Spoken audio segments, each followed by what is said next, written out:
I'm Peter's mother-in-law. It's an honor to share my story with you, how Jesus healed me and changed my life. But first, a little background. I never wanted my daughter to marry Peter. I told her that as a fisherman, Peter would never be home. Also that he was impulsive and had a temper. We did get to meet his father, Jonah, before the wedding. He seemed a likable man, but his son, Peter, well, that was a different story. I don't know how much you know about marriages of our day. Usually it was the parents who arranged the marriages, but it was the other way around with them. She fell for Peter the first time she laid eyes on him. Peter was always with the sons of Zebedee. They'd be fishing all night. By the time they came in, got the fish cleaned and to the market and got ready for the next night, they'd just sleep until it was time to go out again. They were big talkers too, with big ideas about how they were going to have the biggest fishing enterprise on the Sea of Galilee. I guess I do have a memory of when my husband, in his younger days, acted a lot like Peter. Unfortunately, he wasn't around to talk about these things. He died a few years earlier during some sort of plague. When an illness ravaged a community in those days, we could do little about it. Maybe that's why things bothered me as much as they did. Maybe it was my own loneliness that made me feel for my daughter. I really wanted Peter to spend a little more time with her. Every time I tried to bring it up, my daughter would say, "Oh, Mom, that's just Peter. I know he loves me." Well, it was obvious how she felt about him. I do have to admit, even if things weren't perfect, he was always kind to her and treated her in a special way. I told you how impulsive I thought Peter was. I also told you that I wasn't crazy about his occupation. But at least it was an occupation with a fairly regular income. Can you imagine what I thought when my daughter told me that her husband wasn't going to fish anymore?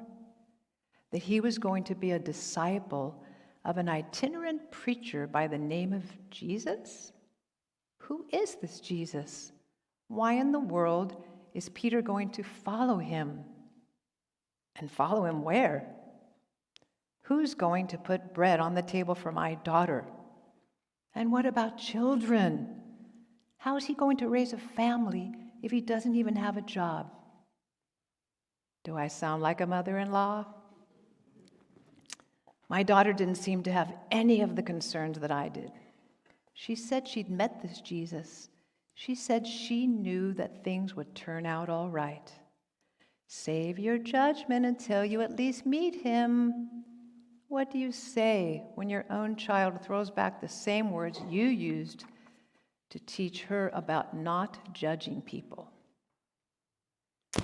Before I met him, I began hearing all kinds of reports about what my Peter and this Jesus were doing throughout the area. My neighbors said that Jesus had a way with people, that people were drawn to him. Still, I had my doubts. What was Peter getting himself into? As the days went on, I heard more and more reports of how this Jesus actually healed people, and people who others had known to be crippled or blind since birth. I began to think that maybe my daughter was right about this Jesus. And then came the day I first met him. By this time, I had moved in with my daughter, partly because of my health and partly because I had been right about Peter not being home very much. It was a chance for us to keep each other company. Not long after I was settled in their home, Peter and some friends of his, along with Jesus, came to the house to get away.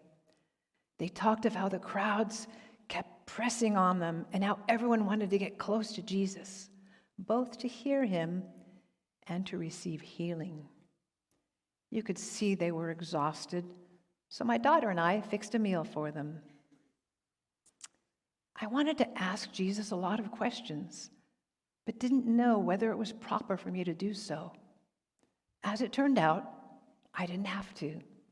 When I was busy cooking, it was Jesus who took the initiative to talk to me. It was as though he knew all my questions and fears for my daughter. He talked about Peter, about his impulsiveness and bravado. It eased some of my worry. That night after supper, he taught us all about the scriptures in a way I had never heard. He was able to explain things in a way that we could all understand. The next morning, I got up early to fix some breakfast. Jesus came in while I was cooking. Seems he had gone out before dawn to spend some time in prayer. He asked about my husband and even offered a prayer for peace and strength for me. After those days, I spent many others following Jesus and watching him. I began to see what Peter and others saw in him. I came to believe that Jesus was a teacher sent from God.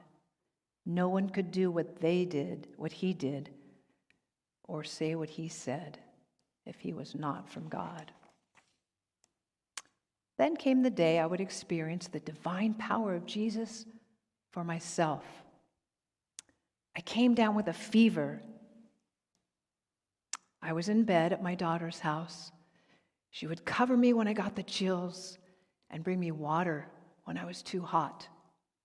I couldn't help but thinking of my poor husband who had a fever just like mine before he died.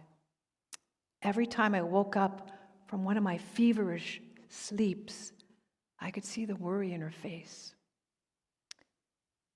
I found out she had sent word for Peter to come home. He did come home, and he brought Jesus with him. This is all I can remember. I woke up in bed, and in the room was Jesus smiling at me. He reached out to take my hand, and when our hands met, I can't explain it, this tingling power went through my body, and my fever was gone. I sat up in bed and realized that I was completely well. I stood up. I didn't know what to do, so I reached out my arms and embraced Jesus. I wanted to thank him in another way, so I did what I do best. I went into the kitchen and started preparing a dinner. I don't know how the others felt, but that celebration dinner tasted the best of any dinner I've ever made. At least I thought so. After that night, no one knew as I did that my son-in-law, Peter, had made the right decision.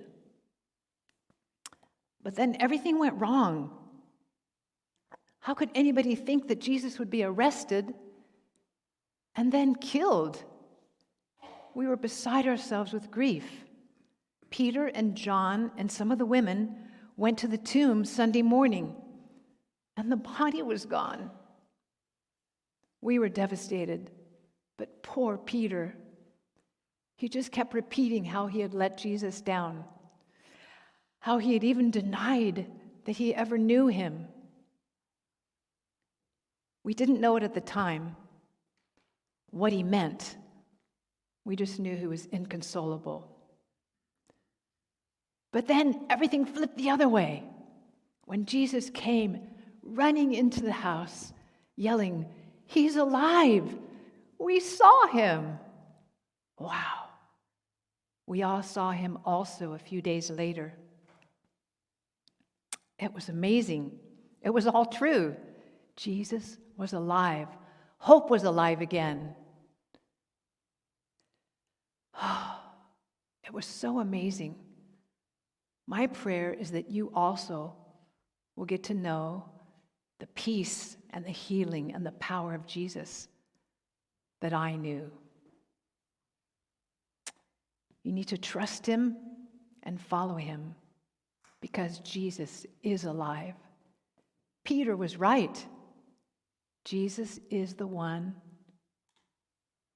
we have all been looking for and waiting for his coming.